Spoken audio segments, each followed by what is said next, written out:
Hello friends, welcome back. In this short video, I am going to explain a very interesting chapter from your textbook in English, class 11th, Hornbill, The Silk Road, written by Nick Middleton.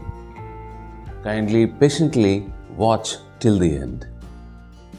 Before we enter into the explanation of this chapter, let me ask you a question. Do you know what is Silk Road? Silk Road. The Silk Road was a historical network of trade routes that connected the East and the West, facilitating the exchange of goods, ideas, and cultures. It spanned across Asia, the Middle East, and parts of Europe, linking regions and civilizations from around the 2nd century BCE to the 14th century CE. The name Silk Road comes from the lucrative trade in silk that was carried out along these routes. Although various other commodities like spices, textiles, and precious metals were also exchanged. The Silk Road played a significant role in the development of economic, cultural, and technological exchanges between different civilizations. Hindi में silk road व्यापार मार्गों का एक ऐतिहासिक network था जो पूर्व और पश्चिम को जोड़ता था, जिससे वस्तुओं, विचारों और संस्कृतियों को आदान प्रदान की सुविधा मिलती थी। ये पूरे एशिया, मध्य पूर्व और यूरोप के कुछ हिस्सों में फैला हुआ है, जो दूसरी शताब्दी ईसा पूर्व से लेकर 14वीं शताब्दी ईसवी तक के क्षेत्रों और सभ्यताओं को जोड़ता है। सिल्क रोड नाम रेशम के आकर्षक व्यापार से आया है जो इन मार्गों पर किया जाता था। हालांकि मसालों, वस्त्रों और कीमती धातुओं जैसी विभिन्न अन्य वस्तुओं का भी आदान प्रदान किया जाता था। सिल्क रोड ने विभिन्न सभ्यताओं के बीच आर्थिक, सांस्कृतिक और तकनीकी आदान प्रदान के विकास में महत्वपूर्ण भूमिका निभाई। Now, the story in detail. The story Silk Road describes the journey of the narrator from Ravu to Darin, with vivid details of the landscape, encounters, and challenges faced along the way. The narrative begins with a beautiful scene of a flawless half moon in a blue sky during the farewell of the narrator from Ravu. Lamo, a local, gifts the author a sheepskin coat for warmth on the journey to Mount Kailash. The route involves crossing vast plains, encountering wildlife like gazelles and wild ass herds, and passing by nomads' tents guarded by Tibetan mastiffs. The journey gradually ascends through rocky wilderness, encountering snow-covered mountain passes. The narrative unfolds the challenges of navigating through snow patches at high altitudes, highlighting the potential danger of icy surfaces. The passage provides sensory details from the crisp, clean air to the sight of snow-capped mountains on the horizon. As the journey continues, the elevation increases, causing the author's headache at 5,400 meters. The narrative captures the perilous yet breathtaking moments of the journey, including negotiating steep slopes and changing tires at high altitudes. The story transitions to the town of Hor, located on the East-West Highway, where the author experiences a troubled night due to cold and high altitude. The description of Hor as a grim place surrounded by dust and rocks contrasts with the significance of Lake Mansarovar nearby in Hindu and Buddhist cosmology.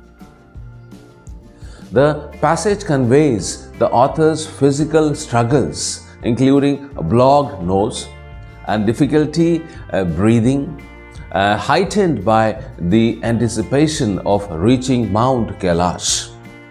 The author's visit to a medical college in Darin reveals a cold and altitude-related issues. The narrative ends with a renewed perspective on Darin after a good night's sleep, though the absence of pilgrims becomes a notable drawback for the author.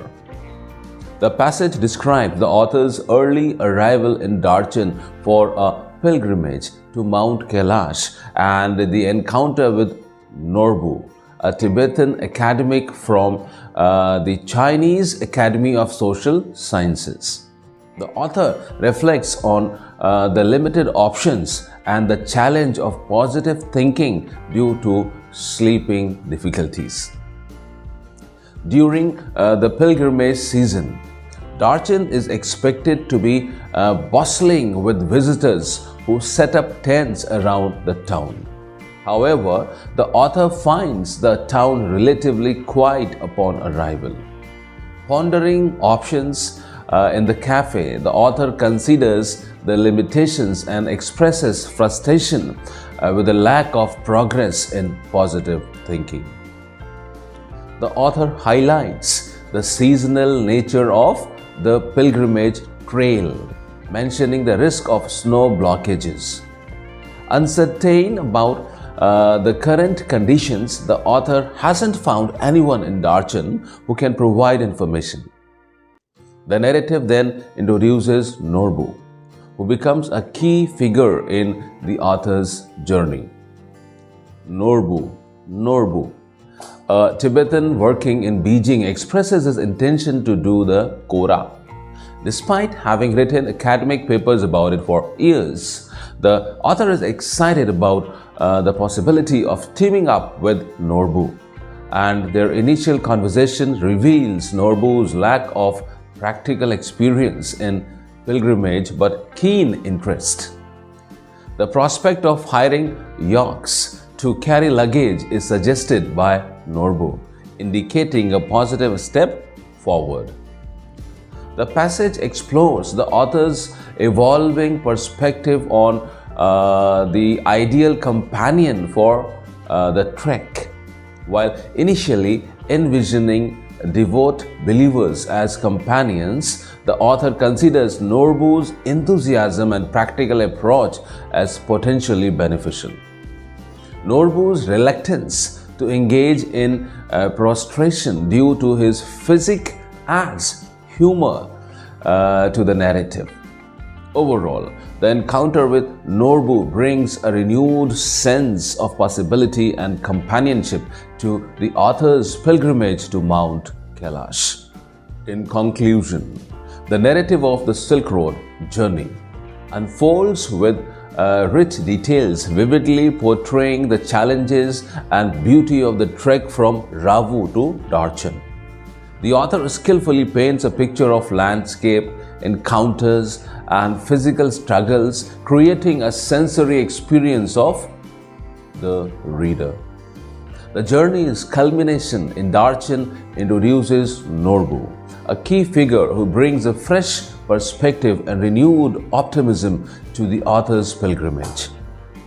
Despite the initial frustration with sleeping difficulties and the quietude of Darin, Norbu's practical approach and enthusiasm inject a sense of possibility and companionship into the expedition to Mount Kailash. This encounter marks a pivotal moment in the narrative, highlighting the transformative power of unexpected connections in the midst of challenging journeys. This is the end of this video. Thanks for watching. See you in the next video.